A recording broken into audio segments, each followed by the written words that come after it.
मिसाल टुडे से मैं आपका साथी, आपका मित्र कुणाल पंत। साथियों, इसके पहले एपिसोड्स में भी मैंने जैसे कि आपको बहुत ही प्रमुख मेडिकल, बहुत महत्वपूर्ण और लाभकारी जानकारियां दी थी कुछ बीमारियों के बारे में। जैसे मैंने आपको बताया था डेंगू या डेंगी फीवर के बारे में, उसके बाद मैंने आपको बताया था मलेरिया के बारे में।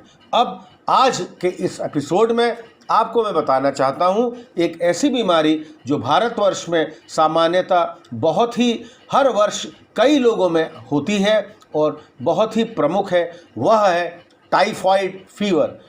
टाइफाइड होता क्या है? टाइफाइड एक गैस्ट्रोइंटेस्टाइनल इन्फेक्शन यानी कि जीआई इन्फेक्शन या गैस्ट्रोइंटेस्टाइनल इन्फेक्शन है जो साल्मोनेला टाइफी, एस टाइफी के कारण होता है। टाइफाइड होने पर तेज बुखार, डायरिया और उल्टी मुख्य रूप से होती है। दूषित पानी या भोजन के जरिए इस बैक्टीरियल इन्फेक्शन के होने की संभावना बहुत अधिक हद तक बढ़ जाती है।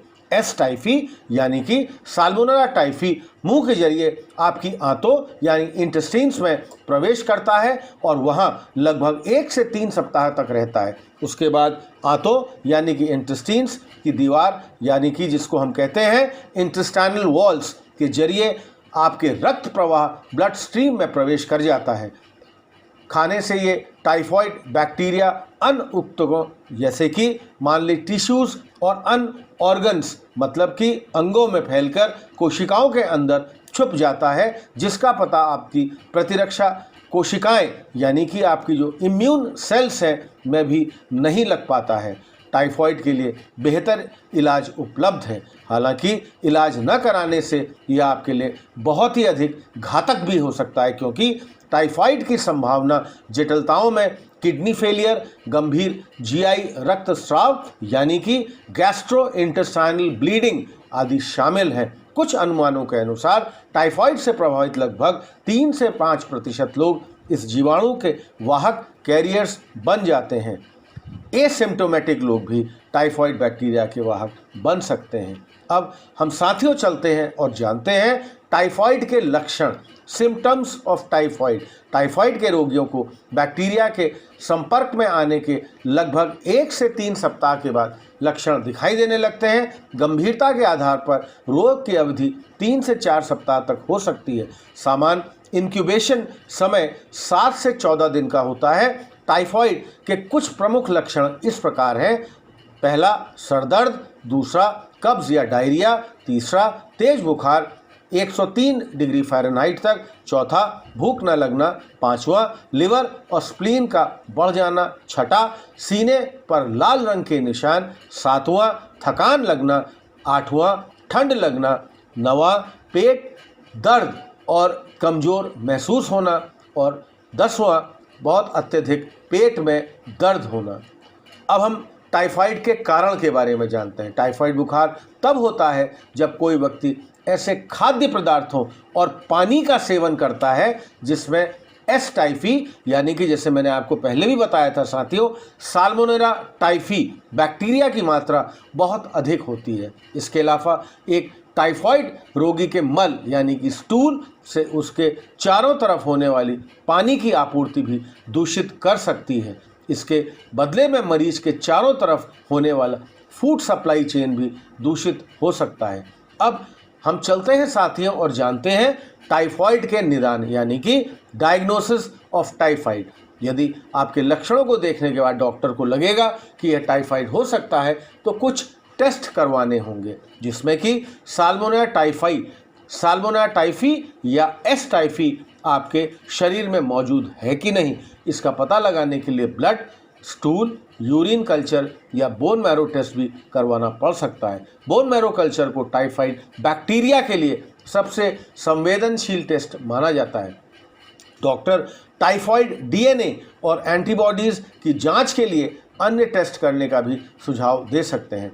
अब हम जान सकते हैं कि साथियों टाइफाइड के उपचार क्या क्या हैं, यानी कि ट्रीटमेंट ऑफ टाइफाइड। कुछ एक ऐसी दवा है और ख़ास तौर पे एंटीबायोटिक्स, ख़ास तौर पे जैसे कि सिफेक्सिम या सिफेक्सिम ओफ्लॉक्सासिन कॉम्बिनेशन, सिप्रोफ्लॉक्सासिन, सेफ्ट्रिक्सोन आमतौर पर टाइफाइड के इलाज में दिए जाते हैं। एजिथ्रोमाइसिन भी इसके इलाज का दूसरा विकल्प है, हालांकि यह प्रेग्नेंट महिलाओं को खाने के लिए नहीं दी जा सकती है। टाइफाइड के गंभीर मामलों में कई बार आंतों में छेद हो जाता है, यानी कि आपके इंटेस्टाइन्स में छेद हो जाता है, जिसे सिर्फ सर्जरी के जरिए ही ठीक किया जा सकता है। अब साथियों हम चलते हैं और बात करते हैं टाइफाइड में खान पान, यानी कि टाइफाइड में आपकी डाइट क्या होनी चाहिए। टाइफाइड बुखार होने पर इससे पीड़ित लोगों में पाचन या गैस्ट्रोइंटेस्टाइनल से संबंधित समस्याएं होती रहती हैं। इस बैक्टीरियल इन्फेक्शन से संबंधित लक्षणों में भूख न लगना और मतली शामिल है। आप एक हेल्दी और बैलेंस डाइट लेके टाइफाइड को आसानी से मैनेज कर सकते हैं। पोषक विशेषज्ञ छोटे मगर कम अंतराल पर भोजन करने की सलाह देते हैं। टाइफाइड होने पर आसानी से पचने वाले खाद्य पदार्थों का सेवन करते रहना चाहिए। टाइफाइड से निपटने के लिए डाइट में कार्बोहाइड्रेट्स, फैट्स और प्रोटीन की संतुलित मात्रा को बनाए रखने की आवश्यकता होती है। लक्षणों के कम करने या होने और उपचार प्रक्रिया को सुचारू बनाए रखने के लिए आप इन फूड्स का भी सेवन कर सकते हैं, जैसे कि हाई कैलोरी युक्त डाइट लें। टाइफाइड में वजन काफ़ी कम हो जाता है, तो आपको कैलोरीज चाहिए। कैलोरी से भरपूर आहार के सेवन से वजन फिर से बढ़ सकता है। शरीर का वजन बढ़ाने के लिए रोटी, केला, उबला हुआ आलू अधिक खाएं। तरल पदार्थ अधिक लें, यानी कि lots of fluid intake. Typhoid में तेज बुखार और डायरिया होने से शरीर में पानी की काफ़ी कमी हो जाती है। शरीर में तरल पदार्थ के स्तर में कमी होने के उपचार में समस्याएं आ सकती हैं। पर्याप्त पानी और ताज़े फलों से तैयार जूस का सेवन अधिक से अधिक मात्रा में करें। उबले हुए चावल, ब्रेड, आलू खाएं, इन्हें पचाना आसान होता है। अपने भोजन में प्रोटीन युक्त खाद्य पदार्थ जैसे कि फलियां, पनीर और दही शामिल करें। मांस के सेवन से परहेज करें, क्योंकि इसे पचाना आसान नहीं होता है। हाई फाइबर, मसालेदार और तली भुनी चीज़ों को खाने से आप बिल्कुल परहेज करें। साथियों, बिल्कुल ना खाएं बहुत ही अधिक हाई फाइबर, मसालेदार और तली भुनी चीज़ें। घी, मक्खन और डेयरी प्रोडक्ट्स को भी कुछ दिनों तक खाने से आप बचें। तो साथियों, ये था हमारा आज का एक बहुत प्रमुख मेडिकल विषय टाइफाइड फीवर के बारे में। साथियों, हमारा आज का आपको ये विषय कैसा लगा, हमको इसकी आप जानकारी ज़रूर दें। हमारे इस चैनल मिसाल टुडे को आप अधिक से अधिक संख्या में सब्सक्राइब करें, क्योंकि सब्सक्रिप्शन से ही लगातार आपको हमारे नोटिफिकेशंस मिलते रहेंगे।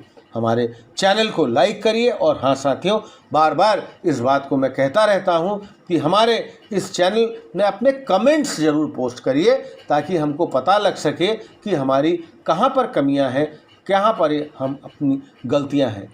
तो साथियों, तब तक के लिए मैं आपका साथी, आपका मित्र कुणाल पंत, मिसाल टुडे, लखनऊ से।